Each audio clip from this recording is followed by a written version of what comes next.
Here we have an algorithm that counts cats. So within the string, um, there are pets, and not all of the pets are cats, and not all, um, and so some of the pets are indeed not cats. So you have to choose. You have to understand. You have to make a decision. How are you going to do this? You're going to search this string. So, um, well, we definitely need the ability to count. So, in order to be able to count stuff as a computer when you're sitting here, um, you gotta freaking declare a variable 0. So, um, and so that's what you're gonna increment when you find a cat. Um, and so now we have the for of loop. So for let pet of pets. So you have one pet of many pets, one of many um, type syntax here. So for each individual string in the string array, um, we will see that one time. We'll see it one time. And then you have an if statement. Um, and you noticed I didn't use curly braces here. Um, it's because you don't need them. And you don't need the semicolon all the time either. Um, so, anyway. So if the pet is a cat, then we'll increment. So this is count plus plus, and that's the same as saying count equals count plus 1 or something like that. And then, of course, we can never forget to return there are, and then the count. This is how you stick a, this is the syntax for sticking a variable and making it dynamic within a string. You got to use these backticks. Oh, shit. Okay.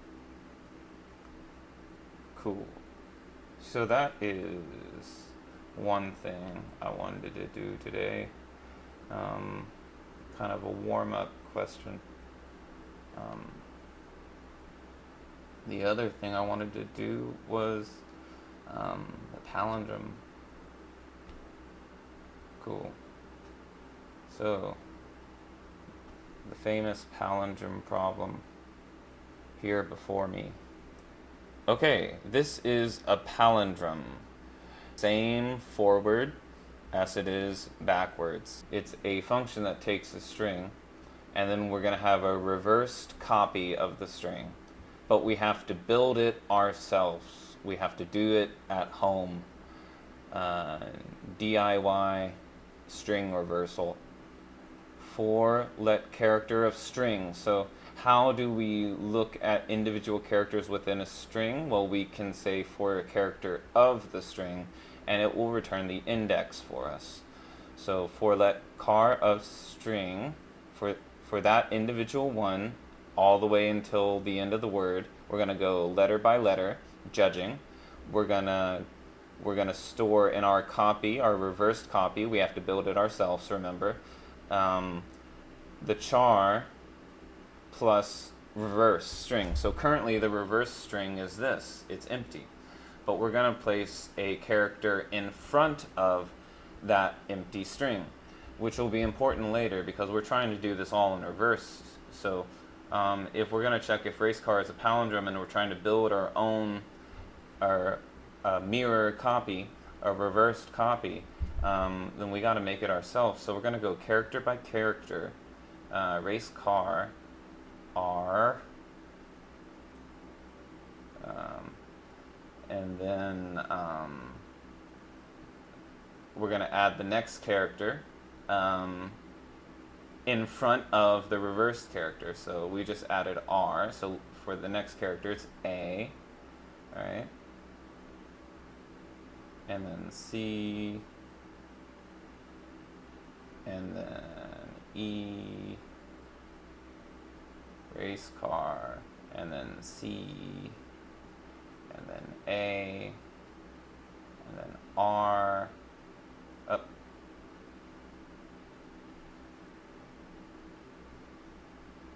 Up. Right and backwards, do not recommend. So race car, is that equal to race car?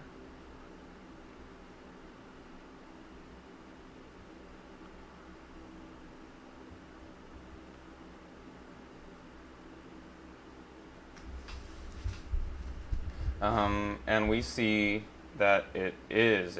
It's the same. So we return true.